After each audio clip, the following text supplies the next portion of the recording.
Olá, meus irmãos e irmãs, sejam bem-vindos ao canal Vinícius Siqueira. E se você ainda não é inscrito aqui no canal, se inscreva aqui no canal e não esqueça de ativar o sininho das notificações. Todos os dias são postados vídeos abençoados aqui no canal, para te abençoar. Vamos a mais uma palavra do Senhor.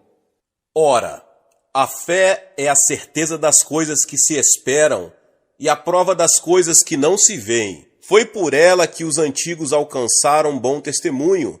Pela fé, entendemos que os mundos foram criados pela palavra de Deus, de maneira que o visível não foi feito do que se vê. Hebreus 11, do 1 ao 3.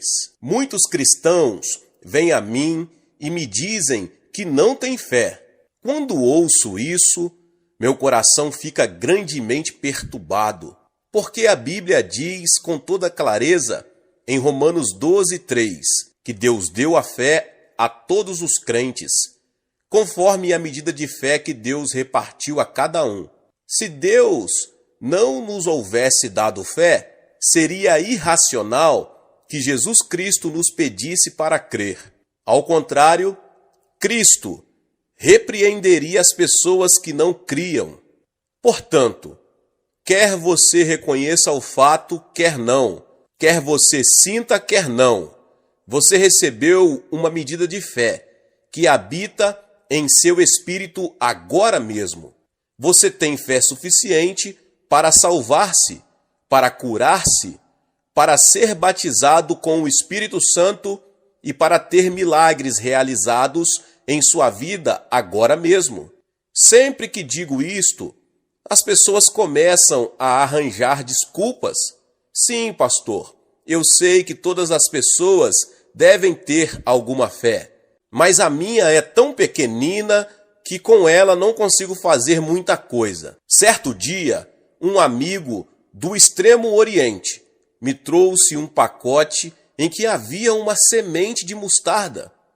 Fiquei tão encantado que eu gostaria de mostrar a semente de mostarda a todos os membros de minha igreja. Na Coreia, todos os ministros do Evangelho vão à reunião matutina de oração todos os dias, na primavera, no verão, no outono e no inverno. Essas reuniões matutinas de oração se iniciam às 4h30. Se um ministro não comparece, os crentes acham que ele está se desviando. Às vezes, essas reuniões são uma bênção para o ministro, mas muitas vezes são um peso muito grande. Em certa manhã, numa reunião de oração, falei sobre fé. A seguir, coloquei o povo em fila e pedi a todos que passassem em frente do púlpito para ver a semente de mostarda. Um por um, todos os crentes ali presentes viram a semente que eu havia colocado com o máximo cuidado em minha Bíblia. E todos ficaram espantados. Como é pequena! Uma velhinha queria vê-la e não conseguia. Por isso eu lhe disse: chegue mais perto e a senhora verá, bem aqui na Bíblia. Veja. Onde? Eu não a vejo, exclamou a velhinha. De repente, o hálito da vovó soprou a semente para longe. Com todo cuidado e ansiedade, procurei a semente, mas era tão pequenina que jamais a encontrei. Foi quando o Espírito Santo me disse no coração: filho, se aquela semente de mostarda é tão pequenina que o hálito dessa velhinha pôde soprá-la e fazê-la desaparecer, os crentes não deveriam preocupar-se com a medida de fé que receberam. Se tiverem uma fé muito pequena, do tamanho daquela sementinha, podem ordenar a uma montanha que se lance ao mar. Sim, você não precisa preocupar-se com a medida de fé que recebeu. Antes, preocupe-se com o desenvolvimento da fé que você já possui no coração. Há 17 anos, quando me formei no Instituto Bíblico, Eu não tinha um centavo. Eu tinha apenas um terno, mas pela fé iniciei uma igreja numa das piores áreas de Seul. Estou dizendo isto para a glória de Deus. Depois de 17 anos, o Senhor nos deu a maior igreja do mundo, em um prédio de apartamentos de 14 andares. O custo total das obras somou 5 milhões de dólares e cada centavo foi ganho pela oração de fé. Comparada a outras nações, a Coreia ainda está num estágio de desenvolvimento. Se os cristãos do mundo inteiro, de todas as nações, permitissem que o Senhor os mobilizasse pelo poder vivificador do Espírito Santo, a bandeira da cruz de Cristo seria espalhada pelo mundo todo. Desejo partilhar com vocês o segredo do desenvolvimento da fé adormecida. A Bíblia nos ensina com clareza os passos que devem ser dados para o desenvolvimento desta fé que nos foi dada. Fé é a certeza das coisas que se esperam. Em primeiro lugar, se você quer desenvolver sua fé, a que já existe em seu coração, é preciso que você tenha objetivos claramente definidos. Muitas pessoas oram e pedem generalidades, mas Deus não gosta de ouvir orações a respeito de generalidades. Fé é a substância, a certeza das coisas que esperamos, mas se não temos um objetivo muito bem delineado, Deus não ouve nossas orações. Aprendi essa lição em circunstâncias muito peculiares. Na época em que fundei minha igreja, eu era muito pobre. Realizávamos nossos cultos sob uma tenda de lona do exército, toda rasgada. Os crentes sentavam-se sobre tapetes de tapetes, e eu morava numa casa de um quarto só, de chão de terra batida. Certa noite, quando eu estava orando, comecei a sentir-me como um idiota, por estar vivendo esse tipo de vida, embora a Bíblia me dissesse que eu sou filho de Deus, um príncipe, filho do Rei dos Reis e Senhor dos Senhores. Por isso, eu disse a mim mesmo: ora, por que um filho de Deus deve levar uma vida dessas, de tanta pobreza? Eu deveria ter pelo menos uma mesa modesta, uma cadeira e uma bicicleta. Nessa época, essas coisas para mim eram quase equivalentes a $1 milhão. Então eu me ajoelhei e orei: Pai, pelo menos sou digno de ter uma mesa, uma cadeira e uma bicicleta. Por favor, dá-me estas coisas. Louvado seja Deus. Eu creio no nome de Jesus.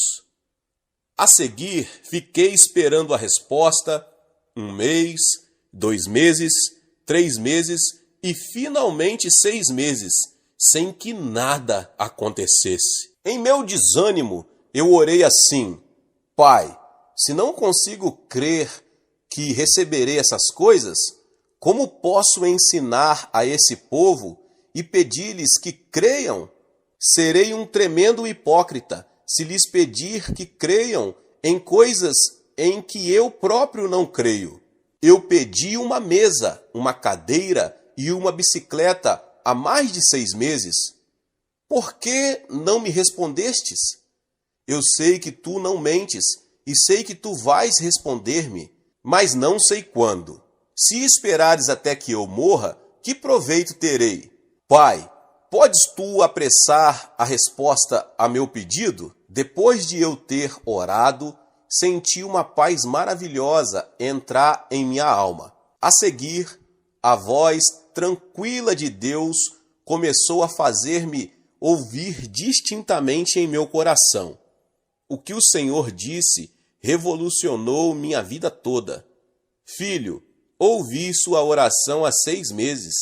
Estou esperando um pedido específico bem definido. Você está pedindo coisas em termos tão vagos que não consigo atender a seu pedido. Há tantos tipos diferentes de mesas, tantos tipos diferentes de cadeiras e tantos tipos diferentes de bicicletas.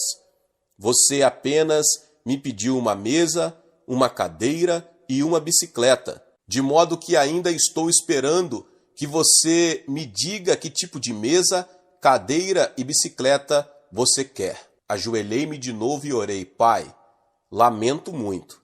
Cancela todas as minhas orações do passado, que eu vou começar tudo de novo. Ajoelhei-me ali e comecei a ver com clareza a mesa, e eu disse: Pai, quero uma mesa de mogno das Filipinas. Entenda isso. Se eu devia pedir coisas a Deus, devia pedir o melhor. Daí prossegui: quero uma cadeira de ferro com rodinhas, de modo que eu possa sentar-me e rolar a cadeira de um lado para o outro. Não quero uma bicicleta feita no Japão ou na Coreia, porque são fracas. Quero uma feita nos Estados Unidos. Eu havia feito um pedido definido ao Senhor, e ele não podia cometer um engano. Eu estava cheio de esperança, de alegria e de fé. Louvei ao Senhor pela sua bondade e fui dormir. Na manhã seguinte, às 4h30, eu estava pronto para ir à reunião de oração da igreja. Olhei bem dentro da minha alma e me senti desanimado. Na noite anterior, eu fora dormir cheio de fé, mas durante a noite parece que minha fé vazou e desapareceu. Ter fé é uma coisa, mas é outra coisa diferente manter a fé viva até que a resposta venha. Então eu orei assim: Pai, ontem à noite eu tinha toda a fé deste mundo, mas por alguma estranha razão, toda a minha fé parece ter se evaporado e sumido de vez. De que forma posso manter minha fé até receber tua resposta? A seguir, cuidadosamente, abri minha Bíblia e meus olhos caíram em Romanos 4,17. Deus que vivifica os mortos e chama à existência as coisas que não são como se já fossem. Aqui estava a resposta. De novo, eu me senti cheio de alegria. Eu podia considerar aquelas coisas como se já me pertencessem. Fui à igreja naquela madrugada e preguei como se o templo todo estivesse em chamas. No fim do culto eu disse: Irmãos, eu tenho uma mesa, uma cadeira e uma bicicleta. Todos aqueles irmãos suspiraram, porque não imaginavam como um pobre pastor poderia conseguir uma mesa, uma cadeira e uma bicicleta de um dia para o outro. Após o culto, alguns jovens puseram-se a seguir-me e ficaram perguntando-me se eu podia mostrar-lhes a mesa, a cadeira e a bicicleta. Não imaginei que alguém fosse capaz de fazer isso, de modo que agora eu me via metido num problemão. Eu sabia que se aqueles jovens entendessem que eu lhes havia pregado uma mentira, o meu ministério estaria terminado ali. Falei bem depressa com o Senhor: Senhor, não foi minha ideia de testemunhar daquela forma, a ideia foi tua. Agora estou enfiado numa encrenca e tu tens que ajudar-me. Estando em oração, recebi sabedoria do Senhor e pedi àqueles jovens que viessem até minha sala. Eles vieram e se puseram a olhar por todos os cantos à procura de uma mesa, uma cadeira e uma bicicleta. Então eu disse: Senhor Pike, eu tenho uma pergunta a fazer. Depois que o Senhor me responder, eu lhe mostrarei minha mesa, cadeira e bicicleta. Disse-me ele: adiante, pergunte. Então eu lhe perguntei: durante quanto tempo você ficou no útero da senhora sua mãe antes de nascer neste mundo? Respondeu-me ele: 10 meses. Na Coreia, contamos o tempo pelo calendário lunar. Por isso é que contamos 10 meses, o período de gestação do ser humano. Então, eu lhe repliquei: você era realmente um feto no útero de sua mãe? Ninguém viu você. Então veio uma resposta impaciente. Que conversa tola é essa? É claro que ninguém podia ver-me lá. Respondi então: você era um bebê que crescia lá dentro. Tanto o era antes como depois de haver nascido. De novo ele concordou com minha declaração. E eu prossegui: pois então, eu vou mostrar-lhe minha cadeira, mesa e bicicleta. Na noite passada eu me ajoelhei e orei, e concebi uma mesa, cadeira e bicicleta. Estão crescendo aqui dentro de mim. Com isso, eles explodiram com risadas, e de tanto rirem, puseram-se a rolar pelo chão. A notícia espalhou-se, e a partir do domingo seguinte, os homens chegavam a mim e me apalpavam dizendo: como você está ficando barrigudo? Fiquei envergonhado. Parecia que todos na igreja estavam zombando de mim, mas a partir daquele dia eu sabia que tinha aqueles objetos crescendo dentro de mim. Por isso, eu louvava o Senhor e me sentia muito feliz. Alguns meses depois, uma família americana estava de mudança da Coreia para os Estados Unidos e me pediram que os ajudasse a empacotar suas coisas. Senti-me feliz pela oportunidade de ganhar um dinheirinho extra e então corri à casa deles. Ao entrar pela garagem daquela casa, senti algo estranho dentro de mim e me perguntei o que estaria acontecendo. Olhei à direita da garagem e vi ali a minha bicicleta. Corri até ela e examinei-a. Uma etiqueta informava: fabricada nos Estados Unidos. Toquei-a no guidão e disse: pai, chegou a hora do parto? Tenho certeza de que esta é a minha bicicleta.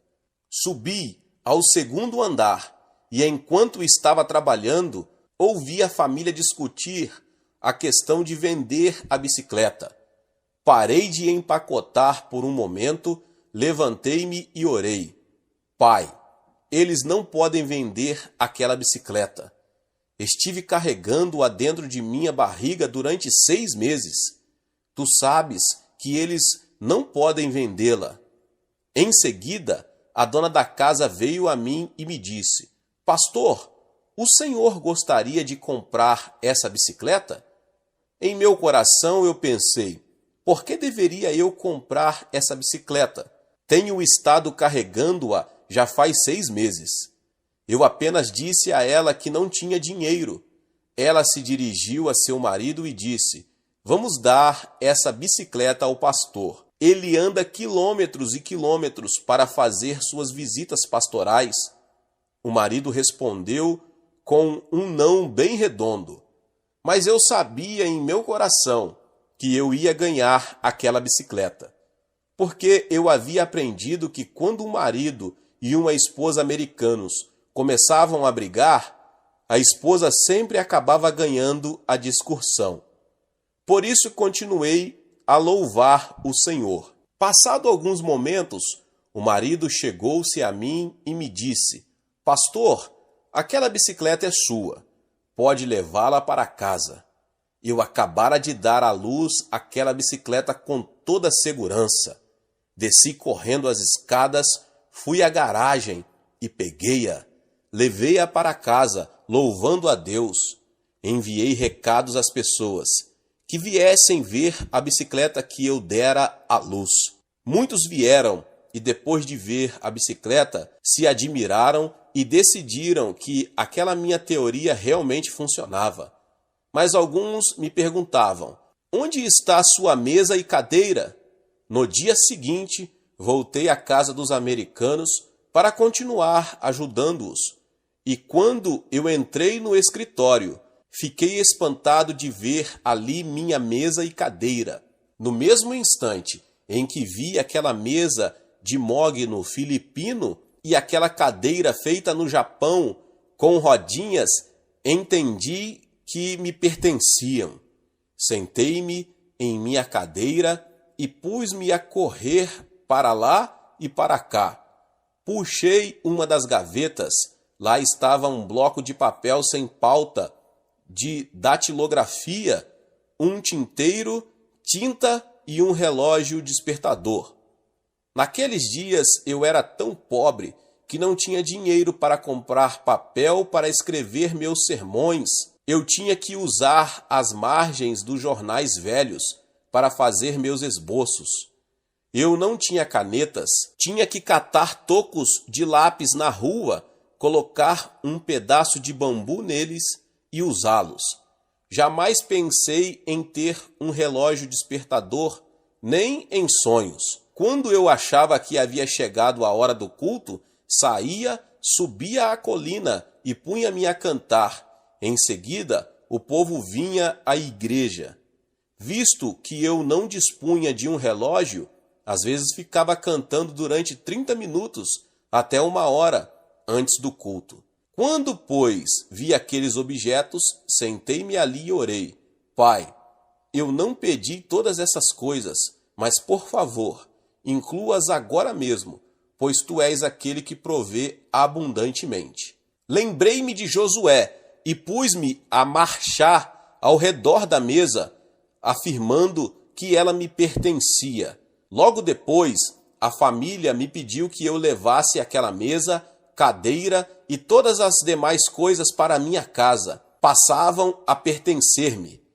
Eu as levei para o meu quartinho. Quando me sentei na cadeira, lembrei-me subitamente que se eu usasse em meu ministério aquela mesma lei de fé, o sucesso seria muito grande e todo para a glória de Deus. Por que não deveria eu usar essa lei da fé? A partir daquela época, eu jamais orei de modo genérico, mas procuro ver as coisas com máxima clareza, com os olhos da fé. Se você não tiver uma visão nítida, muito nítida mesmo, de seu objetivo na vida, Deus não pode dar-lhe uma resposta definida às suas orações. Lembre-se de quando Jesus estava descendo a estrada de Jericó, e o cego Bartimeu se pôs a clamar: Jesus, filho de Davi, tem misericórdia de mim? Todos sabiam que Bartimeu estava clamando pela cura de sua cegueira, mas Jesus lhe perguntou de modo bem específico: que queres que eu te faça? Jesus sabia o que Bartimeu queria, mas Cristo queria que ele fizesse uma declaração bem definida com sua própria boca. Assim disse o cego: Senhor, quero ver. Então Jesus lhe disse: vê, a tua fé te salvou. Não ore mais assim: ó Deus, abençoa a minha igreja ou abençoa a minha família. Que tipo de bênção você deseja? A Bíblia contém mais de 32.500 promessas de Deus. Então, de que tipo de promessa você precisa? Você quer todas as 32.500 de uma só vez?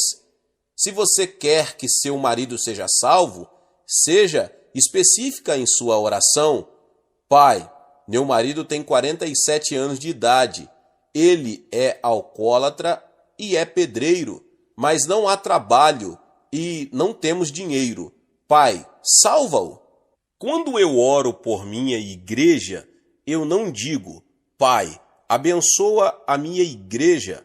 Não, eu digo: Pai, este ano nós cremos que tu nos darás 2.000 convertidos. Eu tenho um alvo bem definido. Eu o escrevo em minha mesa de trabalho.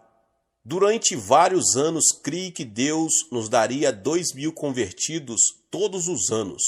Este ano, porém, mudei meu alvo. Eu orei assim: Deus, tu tens nos enviado 2.000 novos convertidos todos os anos.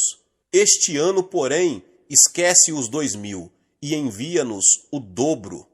Queremos 4.000 convertidos. Nos primeiros 2 meses, já recebemos 600 novos convertidos. ser-lhe-á feito conforme você crê em seu coração. Dize-nos as Escrituras que aquilo que atarmos na terra será atado no céu, e o que desatarmos na terra será desatado no céu. Quando Moisés estava nas praias do Mar Vermelho, todo o exército egípcio nos calcanhares dos israelitas, estes não sabiam o que fazer. Então Moisés se pôs a clamar ao Senhor, mas o Senhor repreendeu a Moisés por causa de sua oração. Disse-lhe o Senhor: por que clamas a mim? Dize aos filhos de Israel que marchem. Moisés, estende a tua mão e divide o Mar Vermelho. Era da responsabilidade de Moisés exercer fé em Deus. É sua responsabilidade hoje, e não de Deus, o exercício de sua fé. Deus lhe deu sua palavra. Ele lhe deu seu espírito e fé. Agora ele lhe pede que você creia. Não precisamos esperar até o próximo ano.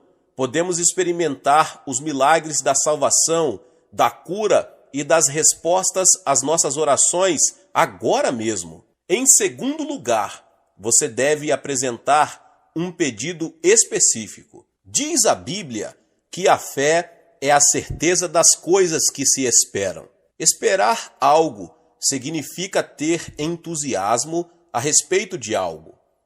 O cristianismo sem entusiasmo é morto. Deus jamais construirá seu reino em cima de uma fé morta. Ele quer um coração entusiasta. Se você tem um objetivo, você precisa envolvê-lo em entusiasmo e num desejo fervoroso de ver esse objetivo realizado. Quando fui à Grã-Bretanha, meu coração ficou pequenino quando vi tantas catedrais bonitas fechadas. As pessoas deixaram de ir à igreja naquele país. A maravilhosa história do reavivamento wesleyano, do reavivamento do exército da salvação e das ações magníficas de Deus eram apenas um registro histórico nos livros. Haviam passado. As pessoas haviam abandonado as igrejas.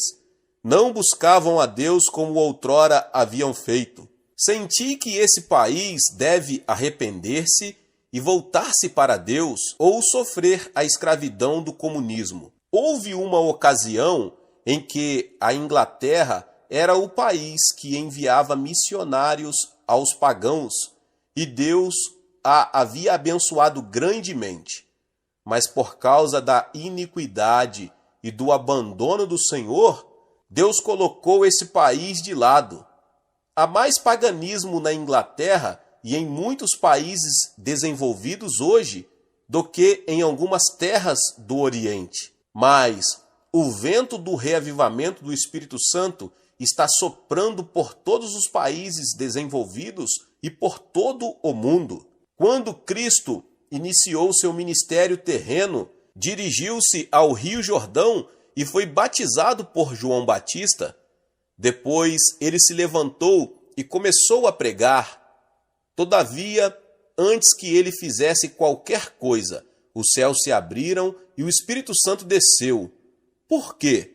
Porque o poder do Espírito Santo é a única resposta para a horrenda situação deste mundo. O Espírito Santo traz entusiasmo ao seu coração. Ele possibilita você enxergar seu objetivo com grande entusiasmo e fica morando dentro de você.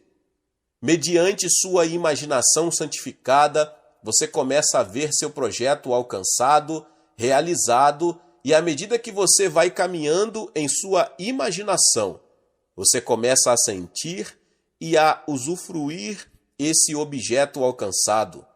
Há 5 anos, quando o Espírito Santo me pediu que construísse uma igreja do tamanho do Royal Albert Hall da Inglaterra, capaz de acomodar 10.000 pessoas, coloquei esse objetivo claríssimo em meu coração. Pus-me a alimentar um desejo entusiástico e, através de minha imaginação, 5 anos antes de a igreja estar construída, eu vi o edifício, entrei nele, usufruí de suas instalações e preguei de seu púlpito vezes sem conta. Fiz isso tantas vezes que algumas pessoas julgaram que eu estava ficando louco. Na verdade, eu estava vivendo a realidade pela fé e em imaginação.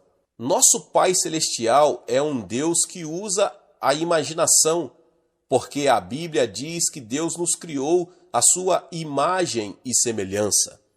Antes que Deus pudesse criar-nos a sua imagem, era preciso que ele nos criasse em sua imaginação. Se usarmos nossa imaginação e virmos povos e nações levantados pelo poder do Espírito Santo, o mundo será sacudido. Veja isto e você passará a possuí-lo em sua imaginação. A seguir, você vai experimentar sua realidade. Muitas pessoas querem ter o que objetivam na realidade, antes de tê-lo em sua imaginação, mas as coisas não funcionam assim.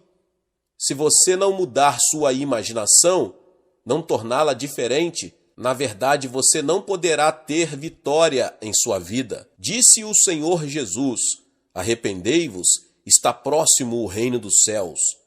A palavra grega para arrepender-se é metanoia, que significa mudar o modo de pensar, mudar o modo de sentir. Mediante Cristo, podemos mudar, sair da consciência de pecado e entrar na consciência de justiça, sair da consciência de doença para a consciência de saúde, da consciência de fracasso para a consciência de sucesso. Manda-nos a Escritura que vigiemos nosso coração acima de todas as coisas, porque do coração partem todas as saídas da vida. Sua vida futura depende de seu pensamento hoje e de sua imaginação. Se você encher seu coração de pensamentos negativos, você jamais será vitorioso. Durante uma estada de 3 dias em Cardiff, tive um período de maravilhosa camaradagem com os pastores que ali estavam. Eles estavam falando de como as Ilhas Britânicas se haviam tornado um campo missionário difícil. Com enorme pesar, eles discutiam as dificuldades e as circunstâncias impossíveis. Por fim, disse eu, sim, é difícil porque vocês estão dizendo que é difícil. Vocês acham que Deus acha essa tarefa difícil? Responderam eles, não. Achamos que não. Então eu lhes retorqui, muito bem, se Deus não acha a tarefa difícil, não digam que é difícil. Meus irmãos e irmãs, pensem como Deus pensa. Veja as coisas como Deus as vê, fale como Deus fala, mude sua imaginação, adquira uma expectativa entusiástica e veja seus objetivos realizados. Em terceiro lugar, consiga as coisas pela fé. Em certo sentido, os cristãos são artistas. Tomamos o pincel da oração, mergulhamo-no na tinta da palavra de Deus e começamos a pintar nossos objetivos na tela de nossos corações pela fé. Finalmente, ei-los pintado todos ali, tudo realizado, o marido salvou-se, os filhos voltaram-se para o Senhor, a igreja foi construída e a nação reavivada. Desenhe o quadro com toda a clareza em seu coração. Depois, pela fé, ajoelhe-se e ore até que esse quadro seja substituído pelo real, até que o sonho se transforme em realidade. Certeza em grego é upostasis, que significa título de propriedade, documento legal. Desde que você tenha a escritura de propriedade de uma casa, essa casa lhe pertence. Desde que você tenha a escritura de propriedade de um terreno, esse terreno lhe pertence. Depois de traçar um quadro lindo em seu coração, você se ajoelha e ora. Uma tremenda paz inunda seu coração e você passa a ter certeza de que Deus respondeu a sua súplica. Pela fé, você passa a possuir o título legal de propriedade e o bem vai para a pessoa que possui a escritura definitiva. Estando eu orando, pedi a Deus 3,5 milhões de dólares, necessários para eu construir minha igreja. De início, esse projeto me parecia uma das altíssimas montanhas dos Alpes. O peso desse empreendimento era esmagador e piorou depois que eu me dirigi ao tesoureiro da igreja e lhe perguntei quanto dinheiro tínhamos no banco. Informou-me ele que dispunhamos de apenas 3.000 dólares. De que maneira poderia eu construir uma igreja dispondo de só 3.000 dólares e sabendo que a renda média de uma família na Coreia, nessa época, era de apenas 300 dólares por ano? Imagine construir essa igreja dispondo de membros desse tipo. Parecia um projeto impossível. Se eu me curvasse perante a matemática, estaria perdido antes mesmo de iniciar. Mas eu me ajoelhei, contemplei a face de Cristo e o Senhor me disse: tudo é possível ao que crer. Então perseverei em oração.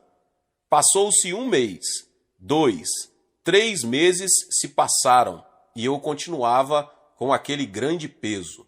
No meio da noite eu me levantava e ia para um canto de meu dormitório, chorando e clamando diante de Deus.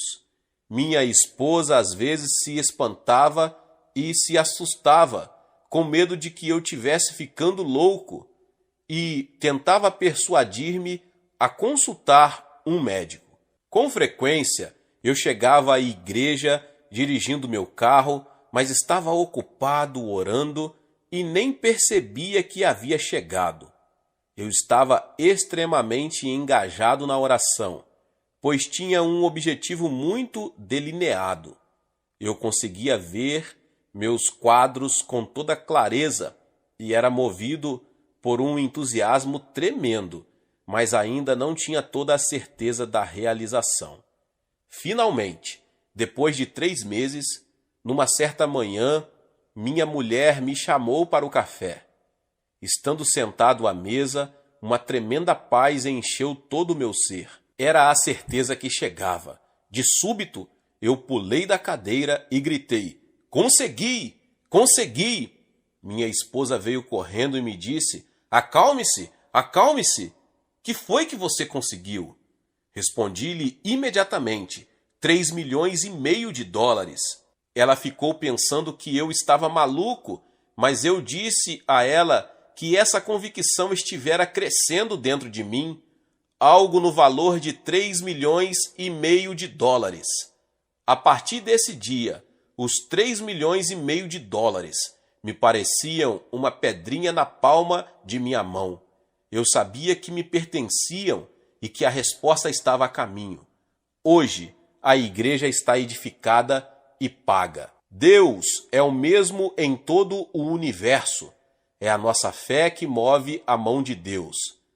Liberte-se desse pensamento negativo, segundo o qual a tarefa à sua frente é impossível. Substitua pela ideia positiva de que tudo é possível ao que crer no Senhor Jesus Cristo. Em quarto lugar, quando você tiver essa certeza, deve começar a invocar as coisas que ainda não tem, como se já as tivesse. Você precisa crer na palavra de Deus, a palavra de criação. Deus disse: haja luz e houve luz. Ele criou os céus e a terra pela sua palavra. Deus criou as estrelas e todo o universo pela sua palavra.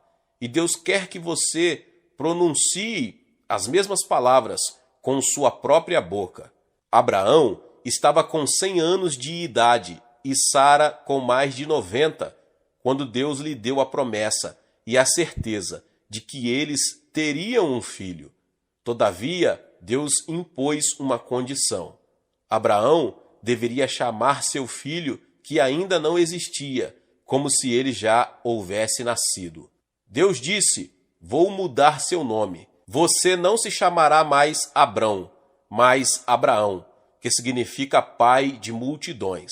E sua esposa não será mais Sarai, mas Sara, que significa anfitriã. Abraão poderia ter retrucado: todas as pessoas vão rir de nós, porque não temos um filho sequer, e chamamo-nos um ao outro anfitriã e pai de muitas nações. Vão pensar que ficamos loucos. Todavia, Deus nunca concorda com objeções tolas humanas. O casal obedeceu a Deus, e quando chegou a hora do almoço, Sarai chamou seu marido, que estava lá fora. Abraão, o almoço está na mesa. As pessoas do vilarejo inteiro ouviram isso e começaram a comentar uns com os outros: que é isso? Abraão, pai de muitas nações? Coitada da Sarai, ela quer ter tanto um filho que se põe a chamar seu marido de pai de muitas nações. Acho que ela perdeu o juízo. A seguir, ouviram a voz de barítono do marido: está certo, Sara, já vou. De novo os fofoqueiros da vila comentaram: como? Sara, a anfitriã? A mãe das crianças? Ele também deve estar maluco. Pobre Abraão. Não tem um bichinho de estimação sequer em casa e ficam chamando um ao outro de pai de multidões e anfitriã. Coitado desses velhinhos. Mas agiram de acordo com a palavra de Deus, e o Senhor nos manda que chamemos as coisas que ainda não são como se fossem. Devemos agir como se nossas orações já houvessem sido respondidas. Pronuncie a palavra de criação. Os apóstolos do Novo Testamento, os discípulos de Jesus Cristo, jamais relataram ou choraram diante do público, mas simplesmente pronunciavam a palavra de criação. Quando, orando a sós, realmente eles relutavam e choravam diante de Deus, mas na presença do povo, na vanguarda do campo de batalha, jamais choravam, jamais agonizavam, apenas pronunciavam a palavra da criação. Não tenho prata nem ouro, mas o que tenho te dou. Em nome de Jesus, o Nazareno, levanta-te e anda. Por que nós não podemos dizer palavras assim? Temos o mesmo Deus, a mesma fé e recebemos a mesma promessa. Não se transforme num mendigo santo, torne-se um criador. Quando você tiver certeza, pronuncie a palavra de criação. Diga ao seu lar: acalme-se, tenha paz. Diga em seu coração ao seu vizinho que o Espírito Santo venha trazer-lhe convicção.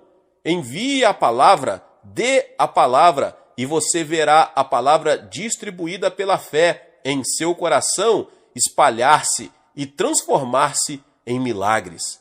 Meus irmãos e irmãs, para concluir, eu convoco você a não viver segundo a aritmética, mas segundo a fé. Quando Cristo estava pregando no deserto, 5.000 homens e mais as mulheres e crianças ouviram-no o dia todo. Entendendo que as pessoas sentiam fome, Jesus chamou seus discípulos e lhes ordenou: dai-vos de comer a eles. Esta foi a palavra de criação. Mas Filipe estava tão envolvido com a aritmética que realizou uma pesquisa. A seguir, dirigiu-se a Jesus e lhe disse: Jesus, tu nos pediste que alimentássemos a multidão, mas já é quase noite. Não existe comida para ser comprada, e ainda que existisse, precisaríamos de pelo menos 200 denários. Não temos dinheiro. Filipe apresentou um relatório impecável, correto em todas as minúcias, dando a informação financeira certa. Mas André caminhou um pouco mais pela fé e encontrou 5 pães e 2 peixinhos. Levou-os a Jesus pela fé e com visão, dizendo: Jesus, tenho estes 5 pães e 2 peixinhos. É muitíssimo pouco, mas se tu os abençoares, sabemos que é possível alimentar a multidão. Cristo não repreendeu Filipe, mas deixou-o de lado, dirigiu-se para o lado de André e abençoou o pão e o peixe e alimentou toda a multidão. Você, porventura, queixa-se de que está no deserto, que nossa época é perversa, que um espírito de incredulidade varre o país, que o povo é complacente e ama a indolência? Está você dizendo que é tarde demais para um reavivamento espiritual? Diz você que precisa mais de dinheiro, que precisamos de edifícios e de instalações melhores? Caso contrário, não se poderá realizar a obra de Deus? Está você disposto a ser orientado pela aritmética, ao jeito de Filipe? Ou você vai permitir que Jesus Cristo dirija sua vida, multiplicando o que você tem? Você vai obedecer a Jesus Cristo, que lhe ordena que alimente esta geração? Ambos, Filipe e André, eram discípulos de Jesus, estavam ambos no mesmo deserto, à mesma hora, nas mesmas circunstâncias difíceis, mas Filipe foi posto de lado pelo Senhor e André foi aceito. Você prefere ser posto de lado por Jesus? Ser deixado a sós com seus cálculos? Esta época precisa de milagres, e você sabe quem é a fonte de poder miraculoso. Você dispõe do poder do Espírito Santo, tem a palavra viva de Deus e conhece o Cristo vivo. O Senhor está chamando você e pedindo-lhe que dedique sua vida a Ele. Ele está dizendo a você: levante-se e atenda às necessidades desta geração. Eu desejo abençoar este povo. Vamos levantar-nos pela fé e começar a alimentar nossa geração para a glória de Deus. Meus irmãos e irmãs, que palavra abençoada, maravilhosa e poderosa. Se você chegou até aqui e ainda não é inscrito no canal, se inscreva no canal e ative o sininho das notificações, pois todos os dias são postados vídeos abençoados aqui no canal para te abençoar. Deixe também o seu like, não se esqueça de compartilhar, meus irmãos e irmãs, esta palavra com mais pessoas. Nos vemos nos próximos vídeos. Amém. Amém. Amém. Amém. Amém. Amém.